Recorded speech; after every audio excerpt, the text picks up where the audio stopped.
Hello दोस्तों, नमस्कार। स्वागत है आपका अपने नए YouTube channel collection of maths पर। तो दोस्तों, आज हम लोग चैप्टर 2 यानी बहुपद का चौथा क्लास करने वाले हैं। इसमें आपको 31 से लेकर के 40 तक के सभी ऑब्जेक्टिव प्रश्नों का हल किया जाएगा। आपकी जानकारी के लिए बता दूं कि जो बिहार बोर्ड की तैयारी के लिए बीवीडी का गाइड आता है मैट्रिक के स्टूडेंट के लिए, उसी गाइड से मैं चैप्टर बाय चैप्टर और क्रम के अनुसार सीरियली ढंग से ऑब्जेक्टिव का सॉल्यूशन करवाता हूं। तो चलिए हम लोग पहले प्रश्न की ओर बढ़ते हैं। पहला नंबर प्रश्न कहता है, निम्न में से किस द्विघात बहुपद के शून्यकों का योग -3 तथा गुणनफल 2 है। देखिए, यहाँ पे द्विघात बहुपद है और हम लोग जानते हैं क्या कि किसी भी द्विघात बहुपद का 2 शून्यक निकलता है। एक आता है अल्फा और दूसरा होता है बीटा। ठीक है, तो यहाँ पे हमको कहा है क्या, शून्यकों का योग। शून्यकों का यहाँ पे देखिए 31 नंबर प्रश्न में हम लिखते हैं क्या, तो शून्यकों का योग। अब शून्यक कौन कौन होता है, अल्फा और बीटा, यानी उसी को हम कह सकते हैं अल्फा और बीटा का योग कितना दिया है, तो -3 दिया है। और गुणनफल माने इसी का गुना कर देंगे तब गुणनफल होगा, यानी शून्यकों का गुणनफल। गुणनफल मतलब अल्फा का गुना और बीटा का गुना, वही तो शून्यक होता है। किसी भी द्विघात बहुपद का शून्यक 2 अल्फा और बीटा, उसका गुणनफल कितना दिया है, 2। अब हमें पूछ रहा है तो द्विघात बहुपद। देखिए, द्विघात बहुपद बराबर एक फॉर्मूला होता है क्या, द्विघात बहुपद बराबर फॉर्मूला क्या होता है, x² minus alpha plus beta into x. इसी को कहते हैं शून्यकों का गुणनफल प्लस अल्फा इंटू बीटा हो जाएगा। x² minus alpha plus beta का मान यहाँ पे दिया है -3 प्लस अल्फा इंटू बीटा का मान दिया है 2। x² देखिए माइनस है और ब्रैकेट में भी माइनस है, ब्रैकेट का चिन्ह हटता है तो गुना का चिन्ह लगेगा, तो माइनस में माइनस से गुना करेंगे तो प्लस हो जाएगा 3x plus 2। x² plus 3x plus 2 खोज लीजिए ऑप्शन में। ऑप्शन नंबर ए आपका क्या हो जाएगा, आंसर हो जाएगा। ठीक है, अब हम लोग दूसरे नंबर प्रश्न की ओर 32 नंबर प्रश्न की ओर बढ़ते हैं। ठीक है, 32 नंबर प्रश्न आपका है, यदि 2x प्लस y बराबर 2x के पावर x माइनस y बराबर √8 हो तो y का मान है। तो देखिए यहाँ पे दिया कितना है, 2x प्लस y बराबर 2x माइनस y बराबर √8 है। ठीक है, आप इसे 2x plus y 2x minus y, देखिए √8 को हम लिख सकते हैं 2 के पावर में 3 हो जाएगा। जब आप 8 का गुणनखंड कीजिएगा तो ये 2 4 होगा, फिर 2 से लगाएंगे तो 2, यानी 8 को लिख सकते हैं 2 गुना 2 गुना 2 बराबर 2 के पावर 3। ये हो गया 2x प्लस y बराबर 2x माइनस y बराबर, देखिए ये 2 के पावर 3 हो गया। और याद रखिएगा ये करनी है, जब भी करनी हटता है वर्गमूल हटेगा। ठीक है, तो जब भी वर्गमूल हटता है तो उसके पावर में कितना चला जाता है, 1/2। आप 9th क्लास में पढ़े होंगे, नहीं तो आप सीख लीजिए। जैसे √5 है तो इसको हम 5 के पावर 1/2 लिख सकते हैं। ठीक है, अगर √10 है तो इसका मतलब है कि 10 को हम लोग 1/√2 लिख सकते हैं। ठीक है, अगर यहाँ पे q रह गया और 10 रह गया, ठीक है, इसका मतलब है कि हम 10 के पावर 1/3 लिख सकते हैं। आप एग्जाम्पल में देखिए, जैसे हमने कहा कि क्यू निकालना है आपको, किसका, 9 का। ठीक है, तो आप किसे लिख सकते हैं, 9 के पावर कितना हो जाएगा, 1/3 हो जाएगा। ठीक है, आप इसे हल कीजिएगा तब वही मान आएगा। अब आप देखिए यहाँ तक तो आपको समझ में आ गया होगा। 2x + y बराबर 2x - y बराबर, यहाँ पे देखिए पावर पर पावर है, तो जब भी पावर पर पावर है तो गुना हो जाएगा। तो 2 के पावर 3 गुना 1/2, तो 2 के पावर 3 पावर हो जाएगा कितना, 3/2। पावर पर पावर है तो पावर पावर का गुना होता है। ठीक है, x के पावर m रहे गुना n रहे, तो 7 क्लास में आप पढ़े होंगे कि x के पावर m गुना n होता है। ठीक है अब देखिए तीनों बराबर हो गया, तो यहाँ से हमको क्या मिलेगा, तीनों आपस में बराबर है तो इसे x + y बराबर x - y लिख सकते हैं। बराबर कितना लिख सकते हैं, 3/2 लिखेंगे। ठीक है, अब आप इसे पहले हल कीजिए, तो x + y बराबर x - क्या हो जाएगा, y। ये दोनों आपस में, तीनों आपस में बराबर है, तो हम पहले दोनों को बराबर कर लेते हैं। तो ये x हो गया, ये x हो गया, और वहाँ से देखिए y है, उधर से लाइए y हो जाएगा x माइनस ले जाइए x। ठीक है, तो आप क्या कीजिए, 2y बराबर कितना हो जाएगा, 0। तो y बराबर कितना हो जाएगा, 0/2, इसीलिए y बराबर कितना हो गया, 0। यही आपका क्या हो गया, आंसर। ठीक है, x में से घटेगा तो 0 हो जाएगा। अब यहाँ पे देखिए y बराबर क्या हो जाएगा, 0। इसका राइट आंसर क्या हो जाएगा, ऑप्शन नंबर सी इसका क्या हो जाएगा, आंसर हो जाएगा। अब हम ब्लैक वाला मार्कर देखो तो नया वाला, अब हम देखते हैं, रुक खोजो। अब यहाँ पे देखिए 33 नंबर प्रश्न आपका कहता है कि ax² + bx + c बराबर 0 के मूल समान हो। मूल हम लोग कहते हैं x के मान को, या शून्य को ही कहा जाता है मूल। x के मान बोले, चाहे मूल बोले, चाहे शून्य को बोले, तीनों एक ही होता है। मूल समान हो तो निम्नलिखित में कौन सही है। अब देखिए 33 नंबर में कितना है दिया है समीकरण, तो ax² + bx + c बराबर 0। मूल समान है तो लिखेंगे चूंकि मूल समान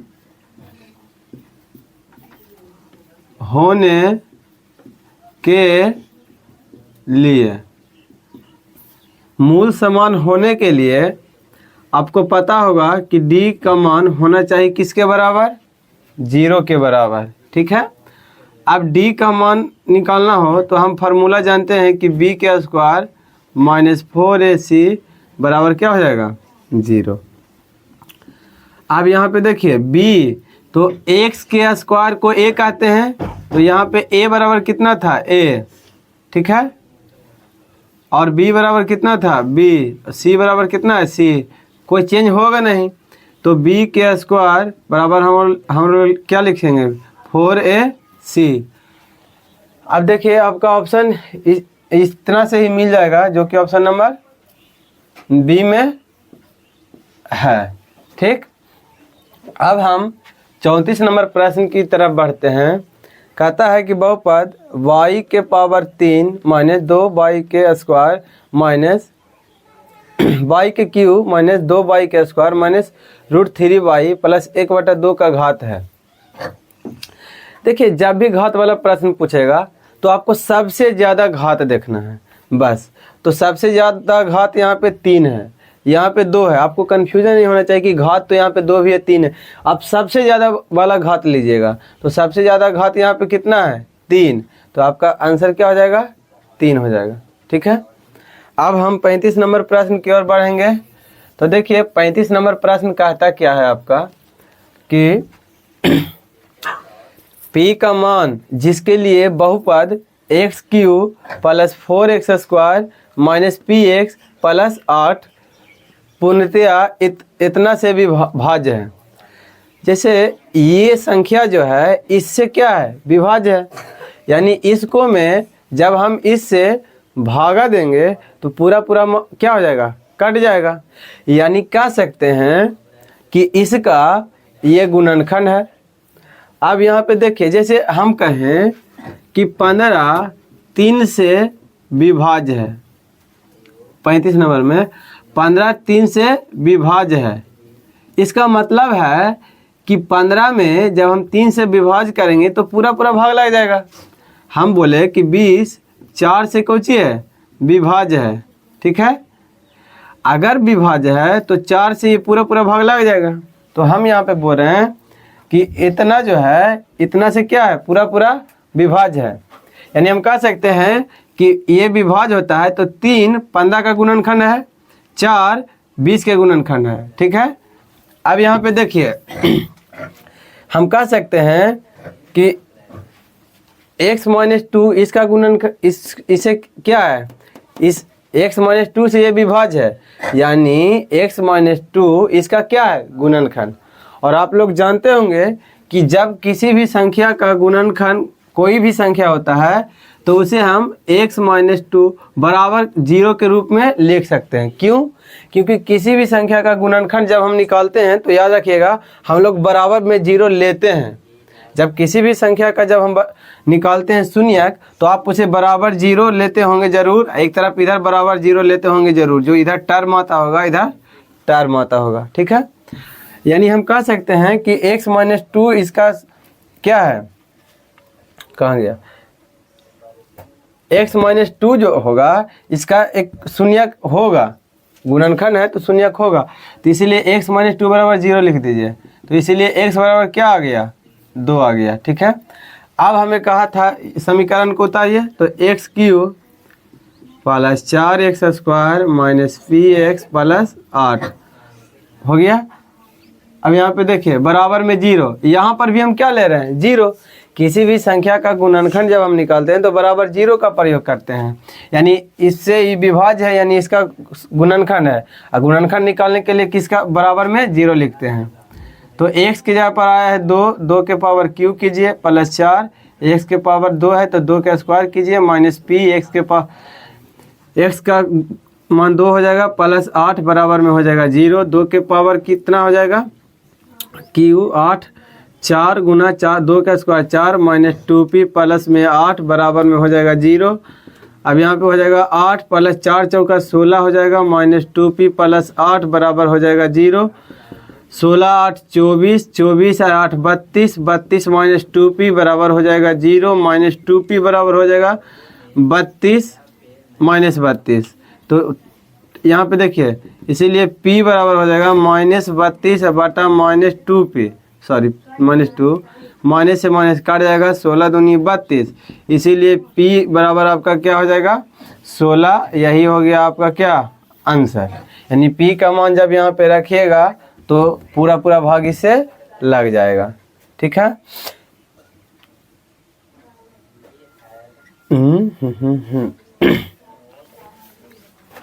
ऑप्शन नंबर गलत लिखा चुका है जी, उधर से देखो तो इसका पेपरवा कहाँ है, वहाँ से लाओ तो जल्दी।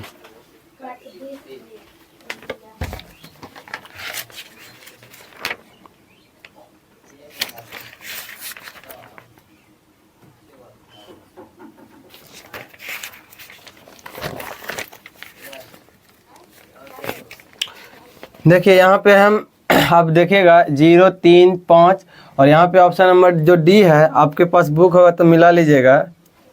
ऑप्शन डी में लिखा गया है 16 और यही आपका क्या होगा आंसर। देखिए हम आपको दिखा देते हैं, यहाँ पे आपको जना रहा होगा 16, ठीक है। ऑप्शन डी में 35 नंबर प्रश्न पी का मान वाला में, ठीक है। हमसे कुछ गलती हुआ है। अब हम 36 नंबर प्रश्न की तरफ बढ़ेंगे।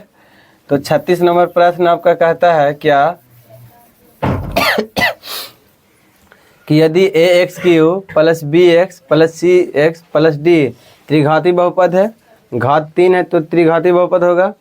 बहुपद का एक शून्यांक शून्य है, यानी एक शून्यांक त्रिघात बहुपद है। और आपको पता होगा कि त्रिघात बहुपद का 3 शून्यक होता है, एक होता है अल्फा, बीटा और क्या होता है, गामा होता है। ठीक है, तो देखिए त्रिघात बहुपद का एक शून्यक इसमें से कोई ना कोई ये क्या है, 0 है। ठीक है, तो इसके 2 अन्य शून्यक का गुणनफल होगा। आपको पता होगा कि alpha into beta plus beta into gamma plus gamma into alpha बराबर माइनस बी बटा क्या होता है, ए। अब हमको बोला क्या है कि एक शून्यक 0 है। ठीक है, क्या है, एक शून्यक 0। तो आप क्या कीजिए, अल्फा को मान लीजिए कितना है, 0। इसका अल्फा के मान निकालेंगे तो क्या हो जाएगा, 0।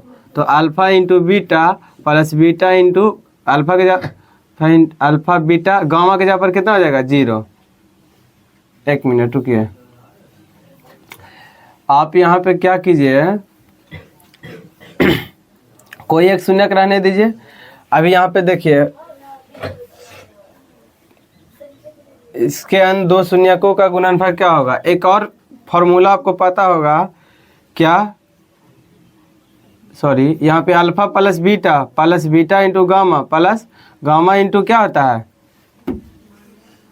प्लस गामा इंटू अल्फा बराबर माइनस बी बटा है। एक फार्मूला होता है alpha into beta plus beta into gamma plus gamma into alpha बराबर क्या होता है, सी बटा में ए होता है। ठीक है, अब आप यहाँ पे देखिएगा तो अल्फा इंटू बीटा, आप क्या कीजिए, अल्फा को किसी एक को 0 मानिए आप बढ़िया से। ठीक है, तो आप एक को 0 मानिएगा, किसी एक को मान लीजिएगा। ठीक है, तो अल्फा की जगह पर आप 0 मानते हैं यहाँ पे, तो बढ़िया से देखिएगा अल्फा की जगह पर कितना मान रहे हैं, 0 गुना बीटा प्लस बीटा तो आप माने नहीं है, गामा तो आप माने नहीं है, प्लस गामा गुना अल्फा की जगह पर 0। ठीक है, अब यहाँ पे देखिए और जब हम इसे हल करेंगे तो क्या हो जाएगा,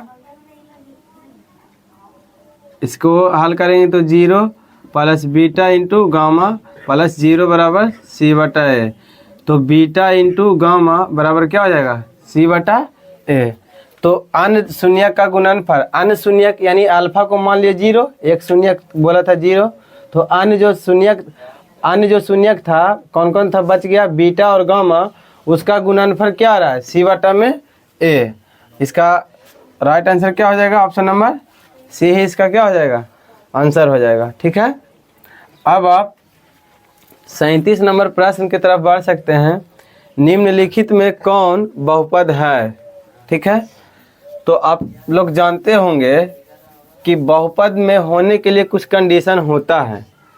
जैसे हम यहाँ पे लिख देते हैं आप लोग के लिए कि बहुपद में होने के लिए, बहुपद में होने के लिए पहला कंडीशन है कि 4 का घात अब क्या कीजिएगा, मान लीजिए 4 का घात धनात्मक होना चाहिए, धनात्मक होना चाहिए।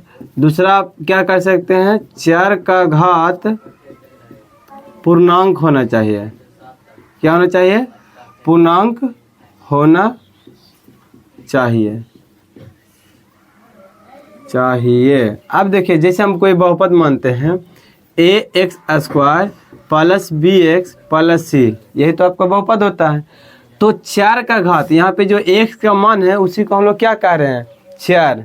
तो 4 का घात यानी पावर जो होना चाहिए वो प्लस होना चाहिए। तो यहाँ ठीक है, और घात क्या होना चाहिए, पूर्णांक होना चाहिए। ये जो 2 है ये पूर्णांक है, पूर्णांक किसको कहेंगे, 1 2 3 4, ठीक है, पूरा 0 भी एक पूर्णांक है। ठीक है, 1 2 3 4 5 6 7 इस प्रकार से इस रहना चाहिए। यानी हम भिन्न में देखना नहीं चाहते हैं, भिन्न में अगर रह गया तो समझिए वो बहुपद नहीं है। फिर से 4 का घात धनात्मक होना चाहिए और 4 का घात पूर्णांक होना चाहिए। अब यहाँ पे देखिए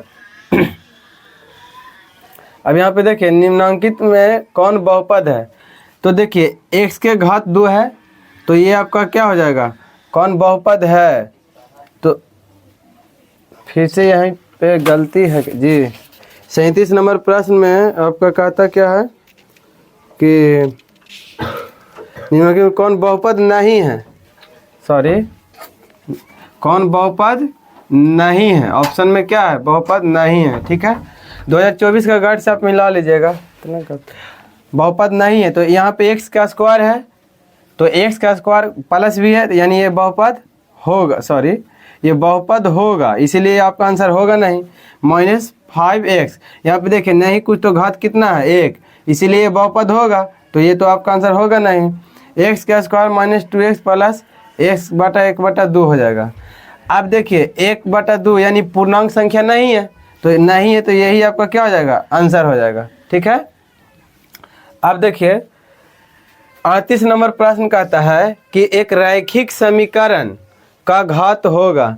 तो रैखिक समीकरण आपको पता होगा कि रैखिक समीकरण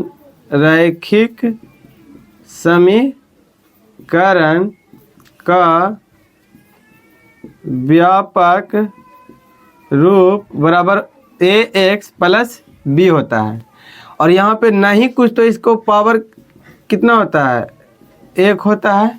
ठीक है, तो इसका आंसर क्या हो जाएगा, घात 1 हो जाएगा, ऑप्शन नंबर सी। अब आप देखिए 40 नंबर प्रश्न आपका 39 नंबर प्रश्न आपका कहता है निम्नलिखित में कौन बहुपद है। अभी हम बोले क्या कि बहुपद में होने के लिए 4 का घात धनात्मक होना चाहिए और 4 का घात पूर्णांक होना चाहिए।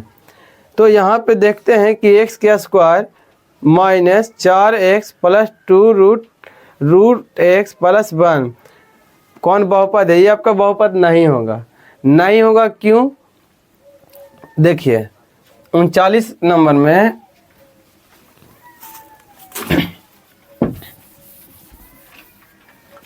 39 नंबर में आप गौर कीजिएगा, ऑप्शन ए में है x का square -4x plus 2 root x plus 1। यहाँ पे हम देखते हैं कि x का स्क्वायर -4x प्लस 2, अभी हम आपको बोले थे कि रूट x को यदि आपको लिखना हो तो क्या x को हम लिख सकते हैं 1/2, तो इसे कितना लिख सकते हैं, इंटू x के पावर 1/, में क्या हो जाएगा 2 प्लस 1। अभी ये भिन्न में आ गया, पूर्णांक में है नहीं, इसीलिए ये आपका क्या है, ये आपका बहुपद नहीं है। एक आपका बहुपद है। ठीक है, ठीक है, अचर पद है ना जी, अचर पद जैसे देखिए ax square plus bx plus c, यदि x आपका a आपका 0 हो जाए, b किसी प्रकार से 0 हो जाए, तो आपका c अचर पद तो बचा रह जाता है, तो एक आपका बहुपद होगा। x का स्क्वायर -2x प्लस, देखिए यहाँ पे पूर्णांक में नहीं है, इसलिए यह बहुपद आपका नहीं है। ऑप्शन नंबर डी इनमें से कोई नहीं, आपका आंसर क्या हो जाएगा, बी। अब 40 नंबर प्रश्न कहता है कि 2 घात वाले बहुपद कहलाते हैं। तो 2 घात वाला बहुपद को हम लोग क्या कहते हैं, द्विघात बहुपद कहते हैं। ठीक है, 3 घात रहेगा तो त्रिघात बहुपद, 4 घात रहेगा तो चतुर्घात बहुपद।